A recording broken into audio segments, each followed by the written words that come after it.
Dear friends, बात करेंगे Antarctica, the ice continent.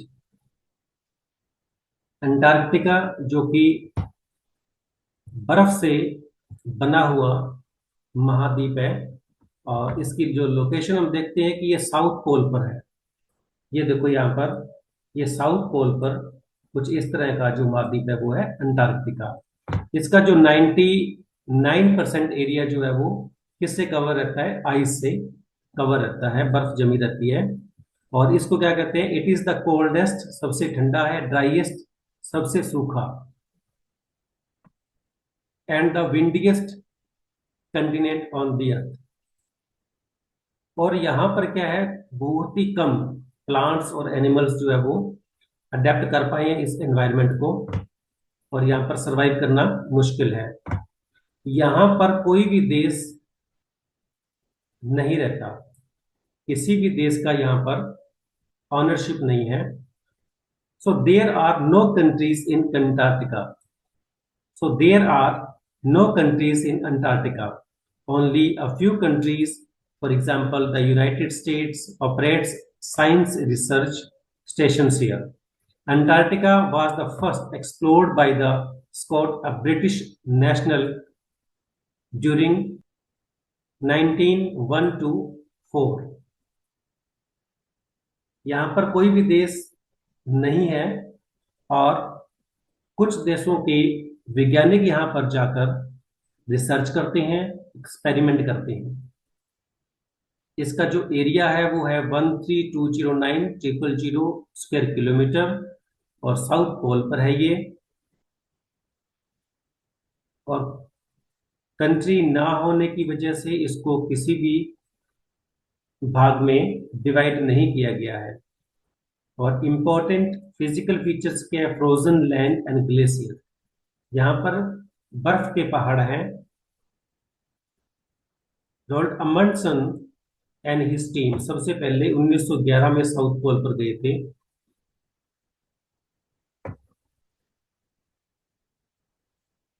अब हम बात करते हैं कि ये जो अंटार्कटिका है, यहाँ पर लगभग 30 देशों के एक्सपेरिमेंट्स चल रहे हैं, जो कि एक अंटार्कटिक ट्रीटी के सिस्टम के अकॉर्डिंग चलते हैं। 30 देशों ने मिलकर एक संधि बनाई, और इस संधि के अकॉर्डिंग यहाँ पर क्या है, military activities, mining, nuclear explosions, nuclear waste disposal बिल्कुल बुरी तरह से बंद किए हुए हैं। Tourism, fishing and research are the main human activities in and around Antarctica. यहाँ पर घूमने से संबंधित, फिशिंग से संबंधित और रिसर्च से संबंधित एक्टिविटीज करवाई जा सकती है। During the summer months about 5,000 people यहाँ पर रहते हैं रिसर्च के लिए, और सर्दियों में क्या है, लगभग 1,000 लोग यहाँ पर रह पाते हैं। अब हम देखते हैं कि साउथ पोल ये है, यहाँ पर साउथ पोल है, और इस साउथ पोल पर ये सारा जो कॉन्टिनेंट है, ग्लेशियर है, आइसलैंड है, यहाँ पर बनी हुई है। अब हम बात करते हैं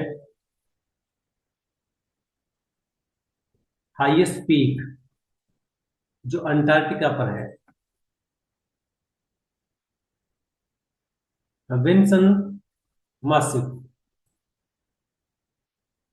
इसकी जो ऊंचाई है वो 4,892 मीटर है, और वो इस तरह से दिखाई देती है हमें।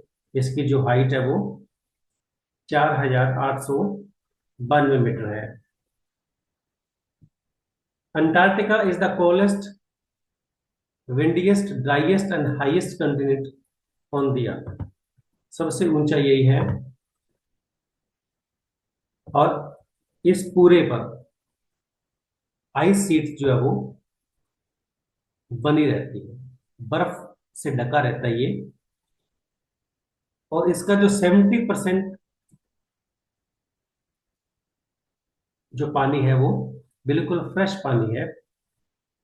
Antarctic peninsula is one of the most rapidly warming area on earth.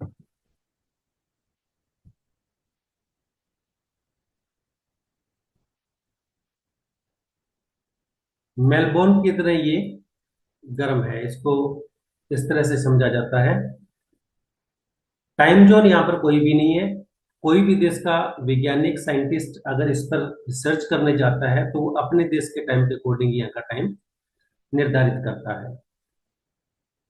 और अंटार्कटिका पर कुछ एक्टिव वोल्केनोज भी है।